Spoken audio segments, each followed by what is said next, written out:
Welcome students. Today we shall be discussing the status and scope of sericulture. Sericulture or silk production is the breeding and management of silkworms for the commercial production of silk. Sericulture is an important industry in Japan, China, India, Italy, France and Spain. Sericulture or silk production from the moth Bombyx mori has a rich and vibrant history unknown to most people. This insect is the only living species of family Bombycidae and has been domesticated for so long that it is possible that there are no survivors in the wild any longer. According to the Chinese records, the discovery of silk production from B. mori occurred around 2700 BC. It is believed that Empress Si was asked by Emperor Huang Ti to find the cause of damaged mulberry leaves on trees in their garden. The Empress carefully observed the pale larvae as they feasted on the leaves and noticed that they encased themselves in shiny cocoons. A cocoon dropped in her cup of tea and silky threads separated from the cocoon. After its discovery, the source of silk was kept a secret for more than 2000 years. Eventually, China lost their monopoly in silk production and sericulture reached Japan through Korea and then to other countries. In India, sericulture has evolved into a thriving agro-based industry, significantly impacting rural economies. Let's talk about the source of silk, the silkworm. The silkworm is the larva or the caterpillar of the moth Bombyx mori, popularly known as silk moth. The complete life cycle of the moth, from egg stage to adulthood, spans a duration of 50 days. Let's discuss the different stages of the cycle. Adult. The adult silk moth is a creamy white moth that has a flat body and a wing expanse of about 5 centimeters. It takes no food and seldom attempts to fly. It lives only for 2 to 3 days. After mating, the female moth lays 300 to 500 eggs on leaves of the mulberry tree. Eggs.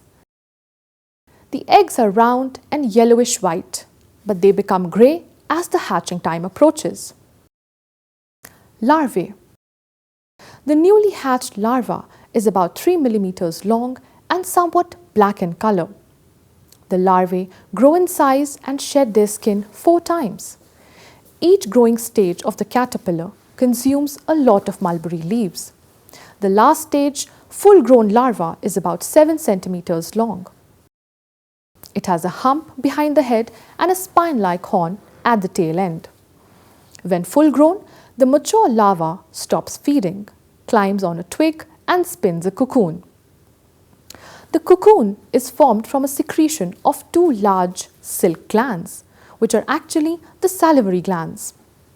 These extend along the inside of the body and open through a common duct on the lower lip of the mouth parts.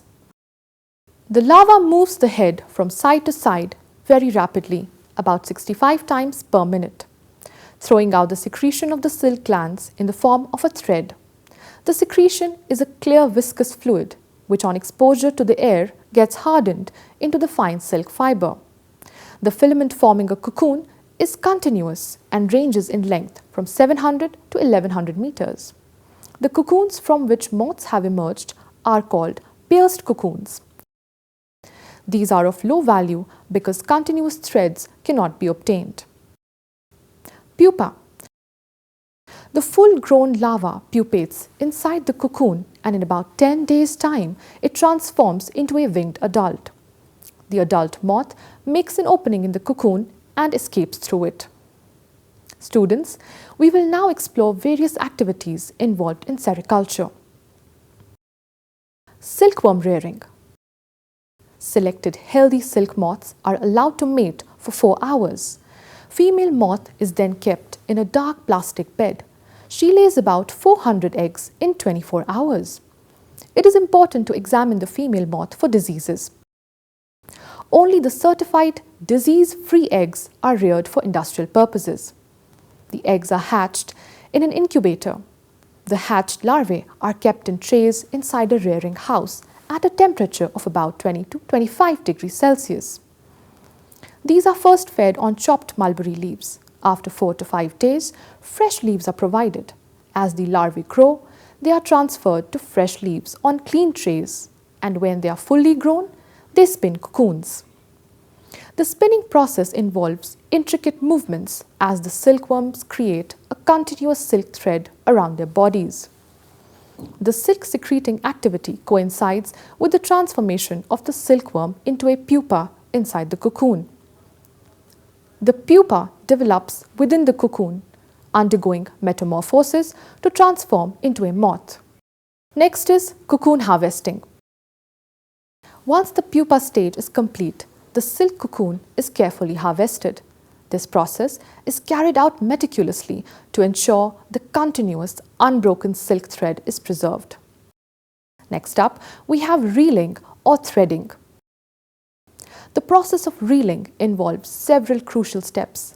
The cocoons are first treated by steam or dry heat to kill the insect inside. This is necessary to prevent the destruction of the continuous fiber by the emergence of the moth. Next, the cocoons are soaked in hot water at a temperature of about 95 to 97 degrees Celsius for 10 to 15 minutes. This is done to soften the gum that binds the silk threads together. This process is called cooking. Subsequently, the cooked cocoons are kept in hot water and the loose ends of the thread are caught by hand. Threads from several cocoons are wound together on wheels known as charakhas to form reels of raw silk. Only about 1/2 of the silk of each cocoon is reelable. The remainder is used as silk waste and formed into spun silk. Raw silk, thus obtained, is processed through several treatments to give it the final shape. Now we have twisting and dyeing. The individual silk threads are twisted together to form stronger, usable yarn. The silk yarn can be dyed at this stage to achieve the desired color. Next is the weaving process. The dyed and twisted silk yarn is woven into fabric using various weaving techniques. The woven silk fabric is ready for further processing or for use in production of silk products. Students, let's talk about the diverse world of silk beyond the familiar mulberry variety, the non-mulberry silks. Non-mulberry silks refer to types of silk that are produced by silkworms other than the common mulberry silkworm, that is Bombyx mori. While mulberry silk is the most widely produced and commercially important, there are several other silk-producing insects that contribute to the diversity of silk fabrics. Some examples of non-mulberry silks include tussar silk, which is produced by the silkworms of the tussar silk moth, Antheria mylitta. It is primarily found in India and some parts of Southeast Asia and is known for its coarser texture compared to mulberry silk. Next, we have muga silk, which is produced by the silkworms of muga silk moth, Antheria assamensis. It is native to Assam, India. It is recognized for its natural golden yellow color and sheen. Moving on to eri silk, which is produced by the silkworms of eri silk moth, Samia cynthia ricini, found in India, China, and parts of Southeast Asia. Eri silk is often referred to as peace silk or cruelty-free silk because the extraction of fiber does not require the killing of moths. Now, let's touch up on spider silk. While not produced by silkworms, spider silk is another type of silk with unique properties. Spider silk is known for its incredible strength and elasticity, although it is not commercially produced on a large scale due to challenges in harvesting from spiders. These non-mulberry silks vary in texture, color, and properties, providing different options for silk fabric. based on specific preferences and applications. Students, now let's unravel the current status of sericulture. The sericultural sector continues to play a crucial role in creating global levels of economic development in various countries. According to the International Sericultural Commission 2018, the main silk producing countries in the world are China, followed by India, Uzbekistan, Brazil, Japan, Republic of Korea, Thailand, Vietnam, and Iran. Few other countries are also engaged in the production of cocoons and raw silk in negligible quantities. These include Kenya, Nigeria, Zambia, Zimbabwe, Bangladesh, Colombia, Egypt, Japan, Romania, Bolivia, etc. India is the second largest producer of silk in the world and has the unique distinction of being the only country producing all the 5 known commercial silks, namely mulberry, tropical tussar, oak tussar, eri, and muga, of which muga is particularly distinctive due to its natural golden yellow shimmer. Mulberry sericulture is mainly practiced in states such as Karnataka, Andhra Pradesh, Assam, West Bengal, Jharkhand, and Tamil Nadu. Northeast has the unique distinction of being the only region producing 4 varieties of silk, that is, mulberry, oak tussar, muga, and eri. Overall, Northeastern region contributes 18% of India's total silk production. Among the 4 varieties of silk produced in 2020 to 21, mulberry accounted for 70.72%, tussar 8.02%, eri 20.55%, and muga 0.71% of the total raw silk production of 33,739 metric tons. The total raw silk production in the country during 2020 to 21 reduced by 5.8% due to the COVID-19 pandemic. The bivoltine raw silk production declined to 6,772 metric tons during 2020 to 21 from 7,009 metric tons during 2019 to 20. Similarly, Vanya silk, which includes tussar, eri, and muga silks, have reduced by 13.8%, 3.7%, and 0.8% respectively during 2020 to 21. The area under mulberry has reduced by 0.8% in 2020 to 21 compared to the previous year. The export earnings during 2020 to 21 were Rs 1,418.97 crores. The estimated employment generation under sericulture in the country was 8.7 million people during 2020 to 21 compared to 9.4 million people in 2019 to 20, indicating a reduction of 7.4%. The demand for superior quality bivoltine silk is increasing in India for domestic consumption as well as value-added silk products for the export market. The Ministry of Textiles, Government of India, and departments of sericulture in various states provide technical and financial assistance for enhancing the bivoltine silk production. The Central Silk Board, CSB, is the nodal agency responsible for the development of sericulture in India. It operates under the Ministry of Textiles and implements various schemes to promote sericulture. The government has implemented initiatives to enhance the quality and quantity of silk production, provide financial assistance to sericulturists, and promote research and development in the sericulture sector. Ongoing research and development efforts aim to improve silk production efficiency, disease resistance in silkworms, and the quality of silk produced.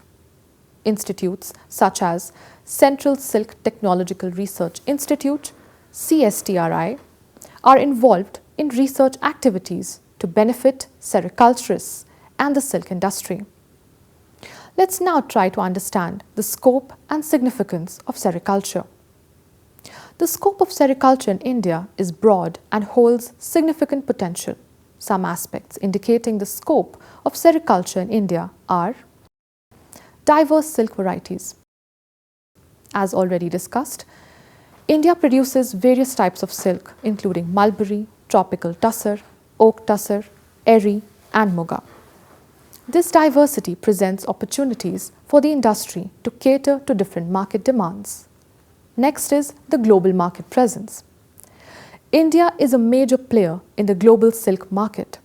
Expanding and maintaining a strong presence in international markets can contribute to the growth of sericulture sector. The government support. The Indian government, through the agencies like Central Silk Board and the Ministry of Textiles, supports sericulture through various schemes and initiatives. This backing provides a favorable environment for the expansion of sericulture. Employment generation. Sericulture is a labor-intensive industry, and its expansion can contribute significantly to employment generation, especially in rural areas. Technology adoption. Continued adoption of advanced technologies in silkworm rearing, silk processing and quality improvement can enhance productivity and efficiency in the sericulture sector. Next, we have sustainable practices. The emphasis on sustainable and eco-friendly sericulture practices can open avenues for environmentally conscious production aligning with global trends. Export opportunities. Increasing demand for silk, both domestically and internationally, presents export opportunities.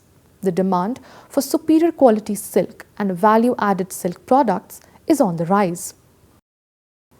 Now we have domestic consumption.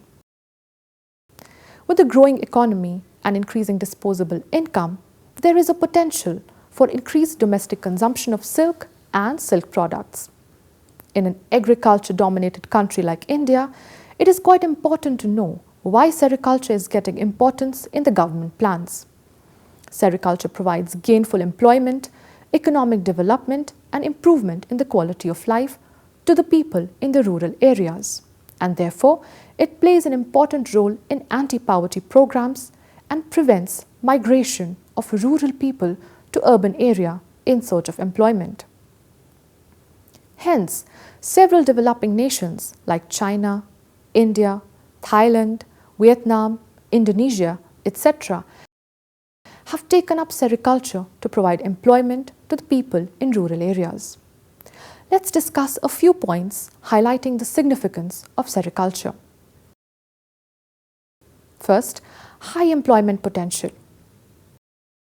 Although silk has a small part in the global textile market, it still generates massive employment. Sericulture and silk production involves a series of intricate processes that demand a significant workforce. In India alone, it provides 7.9 million jobs.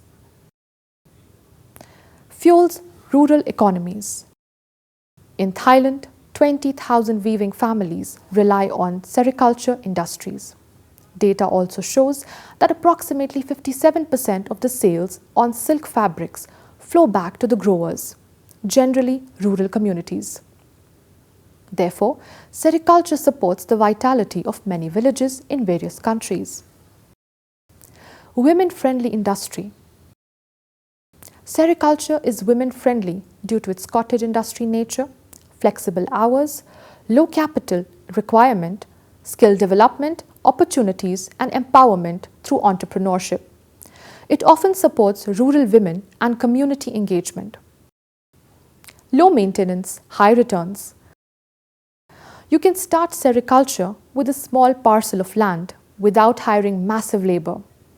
It is only essential to know how to take care of the silkworms properly.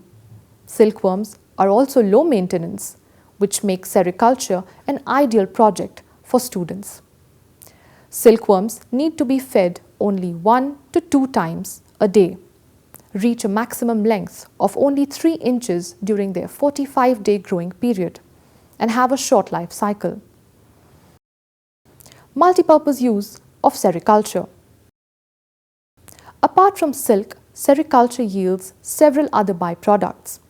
The mulberry fruits are rich in minerals and vitamins, while roots, barks, and mulberry leaves are often used to prepare several Ayurvedic and herbal medicines.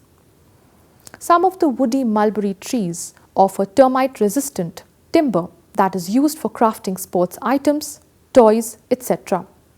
The mulberry branches, after silkworm feeding, are generally dried and used as fuel, particularly in the villages. The foliage of mulberry is used as a fodder for cattle.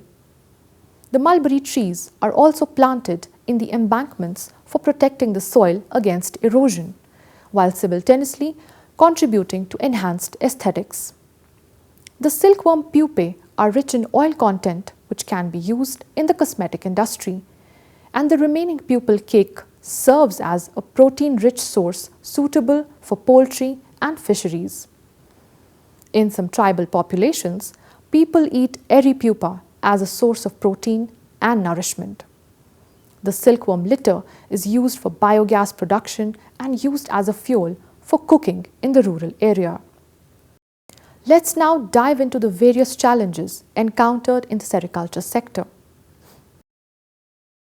Recognizing and addressing challenges such as disease outbreaks, market fluctuations, and environmental factors are crucial for several reasons, as it directly impacts the sustainability, growth, and overall health of the sericulture industry. Common challenges in sericulture include disease outbreaks. Silkworms are susceptible to diseases, and outbreaks can lead to significant losses in silk production. Controlling and preventing diseases is crucial for the health of silkworms and the overall industry. Next, we have the market fluctuations. The silk market can experience price fluctuations, impacting the income of sericulturists.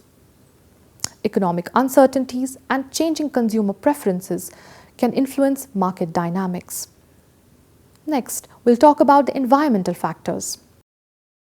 Sericulture is sensitive to environmental conditions, climate change, natural disasters, and extreme weather events can affect silk production by disrupting the life cycle of silkworms and the quality of silk. Competition from synthetics.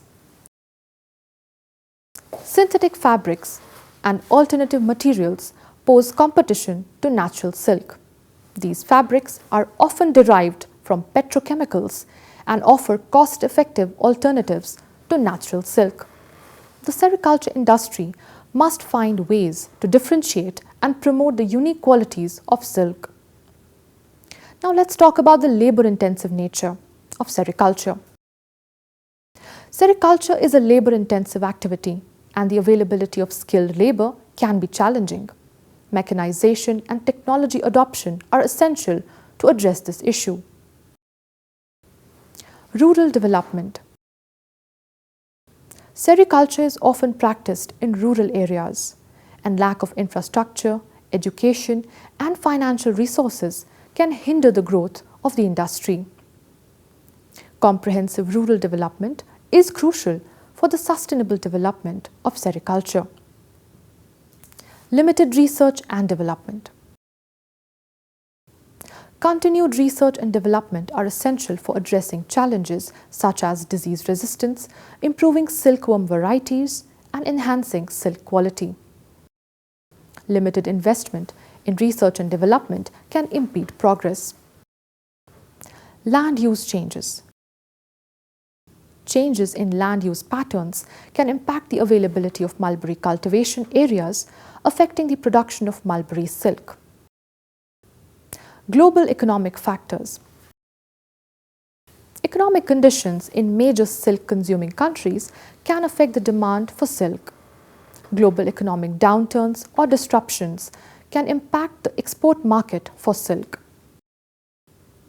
Quality control. Maintaining consistent quality in silk production is essential for market competitiveness. Ensuring that silk meets international standards is crucial for export-oriented sericulture. As we conclude this lecture, We recognize that sericulture is a dynamic force with the potential to shape economies, empower communities, and contribute to a sustainable future.